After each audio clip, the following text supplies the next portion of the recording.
എൻ്റെ പ്രിയ സുഹൃത്തുക്കളെ, നിങ്ങൾ എപ്പോഴെങ്കിലും ചിന്തിച്ചിട്ടുണ്ടോ നിങ്ങളുടെ വാല്യൂ എന്താണെന്ന്? എപ്പോഴെങ്കിലും നിങ്ങൾ നിങ്ങൾക്ക് വേണ്ടി ഇത്തിരി സമയം മാറ്റിവെക്കാറുണ്ടോ? നിങ്ങൾ നിങ്ങളുമായി അങ്ങനെ ഒരു ഗോൾഡൻ ടൈം അങ്ങനെയൊന്നും നിങ്ങൾക്കുണ്ടോ? ഞാനൊരു കഥ പറയാം. ഒരിക്കൽ ഒരു യുവാവ് ശ്രീബുദ്ധന്റെ അടുത്ത് ഒരു ചോദ്യം ചോദിച്ചു. ഗുരു, അങ്ങ് പറഞ്ഞാലും എന്താണ് മനുഷ്യജീവിതത്തിന്റെ വില? ബുദ്ധൻ ചിരിച്ചുകൊണ്ട് അദ്ദേഹത്തെ നോക്കി. എന്നിട്ട് ഒരു തിളക്കമാർന്ന ഒരു കല്ല് ആ യുവാവിന്റെ കയ്യിൽ കൊടുത്തിട്ട് പറഞ്ഞു, നിങ്ങൾ ഒരു കാര്യം ചെയ്യൂ. ആദ്യം ഈ തിളക്കമാർന്ന ഈ കല്ലിന്റെ വില എന്താണെന്ന് അറിഞ്ഞിട്ട് വരൂ. മാർക്കറ്റിലെ പല കടകളിലും ചെന്ന് നീ പറയണം ഈ കല്ല് വിൽക്കാനുള്ളതാണെന്ന്.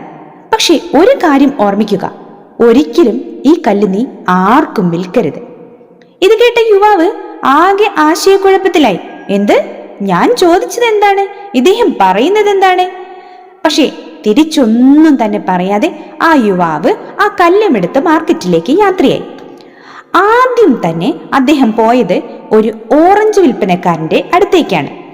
എന്നിട്ട് അയാളോട് പറഞ്ഞു, ഞാൻ എൻ്റെ കയ്യിലുള്ള ഈ തിളക്കമാർന്ന കല്ല് വിൽക്കാൻ ഉദ്ദേശിക്കുന്നു. നിങ്ങൾ ഇതിന് എന്ത് വില തരും? ഓറഞ്ച് വിൽപ്പനക്കാരൻ അയാളുടെ കയ്യിൽ നിന്നും ആ കല്ല് വാങ്ങി തിരിച്ചും മറിച്ചും നോക്കി. എന്നിട്ട് പറഞ്ഞു, ശരി, ഈ കല്ല് ഞാൻ എടുക്കാം. അതിന് പകരം നിങ്ങൾ 1 കിലോ ഓറഞ്ച് എടുത്തോളൂ. ആ യുവാവ് ഓറഞ്ച് വിൽപ്പനക്കാരന്റെ കയ്യിൽ നിന്നും ആ കല്ല് തിരികെ വാങ്ങിച്ചു. അങ്ങനെ അയാൾ ഒരു പച്ചക്കറി വിൽപ്പനക്കാരന്റെ അടുത്തെത്തി. എന്നിട്ട് തന്റെ ചോദ്യം ആവർത്തിച്ചു. ഈ തിളക്കമാർന്ന കല്ല് ഞാൻ വിൽക്കാൻ ഉദ്ദേശിക്കുന്നു. താങ്കൾ ഇതിന് എന്ത് വില തരും? പച്ചക്കറി വിൽപ്പനക്കാരൻ ആ യുവാവിന്റെ കയ്യിൽ നിന്ന് തിളക്കമുള്ള ആ കല്ല് വാങ്ങി. എന്നിട്ട് തിരിച്ചും മറിച്ചും നോക്കി. എന്നിട്ട് പറഞ്ഞു, നിങ്ങൾ ഈ കല്ലിന് പകരം ഒരു ചാക്ക് കിഴങ്ങെടുത്തോളൂ. ഇത് കേട്ട യുവാവ് പച്ചക്കറി വിൽപ്പനക്കാരന്റെ കയ്യിൽ നിന്നും ആ കല്ല് തിരികെ വാങ്ങി. അങ്ങനെ ആ യുവാവ് ഒരു സ്വർണ്ണ കച്ചവടക്കാരന്റെ അടുത്തെത്തി. എന്നിട്ട് തന്റെ ചോദ്യം ആവർത്തിച്ചു.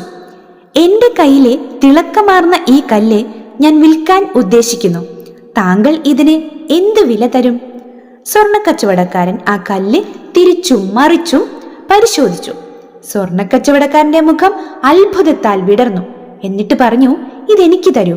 ഇതിന് പകരം ഞാൻ 1,00,000 സ്വർണ്ണ നാണയങ്ങൾ തരാം. യുവാവിന് ആശ്ചര്യം തോന്നി. പക്ഷെ അദ്ദേഹം നിരസിച്ചു. സ്വർണ്ണ കച്ചവടക്കാരൻ പിന്നെയും പറഞ്ഞു, ശരി, അങ്ങനെയാണെങ്കിൽ ഞാൻ ഈ കല്ലിന് 5,00,000 സ്വർണ്ണ നാണയങ്ങൾ തരാം. 5,00,000 സ്വർണ്ണ നാണയങ്ങളോ? യുവാവ് പിന്നെയും ചിന്തിച്ചു.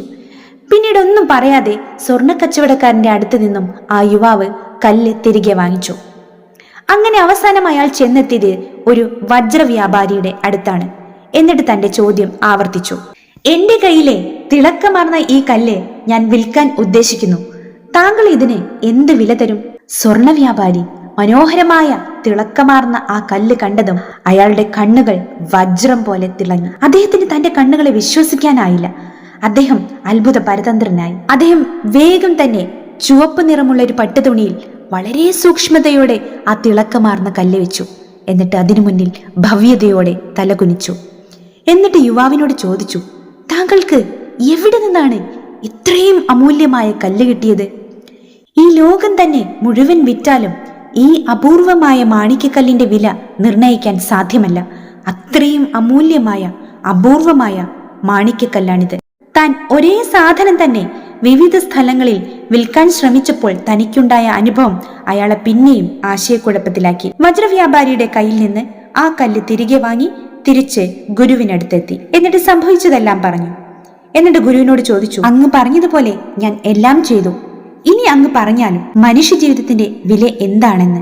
ഗുരു ചിരിച്ചുകൊണ്ട് പറഞ്ഞു, ഓറഞ്ച് വിൽപ്പനക്കാരൻ ഈ കല്ലിന് 1 കിലോ ഓറഞ്ചും, പച്ചക്കറി വിൽപ്പനക്കാരൻ ഈ കല്ലിന് 1 ചാക്ക് കിഴങ്ങും, സ്വർണ്ണ വ്യാപാരി ഈ കല്ലിന് 5,00,000, വജ്രവ്യാപാരി ഈ കല്ല് വളരെ അമൂല്യമായിട്ടുള്ള ഒന്നാണെന്ന് പറഞ്ഞു. യഥാർത്ഥത്തിൽ ഇതുപോലെ തന്നെയാണ് മനുഷ്യജീവിതവും. അതിനാൽ വിഷമിക്കേണ്ട. ഒരു ദിവസം ഈ ലോകം നിങ്ങളുടെ യഥാർത്ഥ മൂല്യം തിരിച്ചറിയുക തന്നെ ചെയ്യും. എന്റെ പ്രിയ സുഹൃത്തുക്കളെ, ഇപ്പോൾ നിങ്ങൾക്ക് തോന്നുന്നുണ്ടോ മറ്റുള്ളവരാണ് നമ്മുടെ വാല്യൂ നിശ്ചയിക്കുന്നതെന്ന്? ഒരിക്കലുമല്ല. നമ്മൾക്ക് നമ്മളിൽ തന്നെ ഒരു വിലയുമില്ലെങ്കിൽ പിന്നെ മറ്റുള്ളവർക്ക് എങ്ങനെയാണ് ഉണ്ടാകുന്നത്?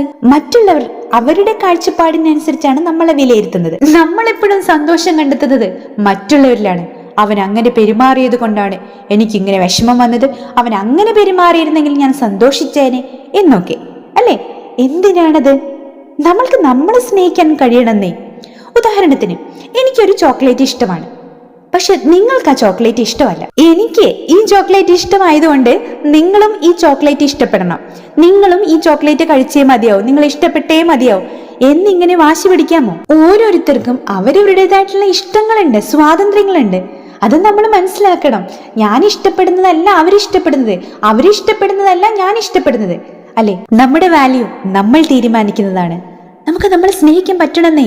ഉറങ്ങുന്നതിന് മുമ്പും ഉണർന്നെണീക്കുമ്പോഴും കണ്ണാടിയുടെ മുമ്പിൽ ഒന്ന് ചെന്ന് നിന്നേ. എന്നിട്ട് I love you, I accept the way you are. എനിക്ക് നിന്നെ ഇഷ്ടമാണ്, നീ എങ്ങനെയാണോ അങ്ങനെ ഞാൻ നിന്നെ അംഗീകരിക്കുന്നു എന്നൊന്ന് പറഞ്ഞു നോക്കൂ. കുറച്ച് ദിവസങ്ങൾക്കുള്ളിൽ തന്നെ നിങ്ങളുടെ സന്തോഷത്തിന്റെ താക്കോൽ നിങ്ങളുടെ കയ്യിൽ തന്നെ ഇരിക്കും.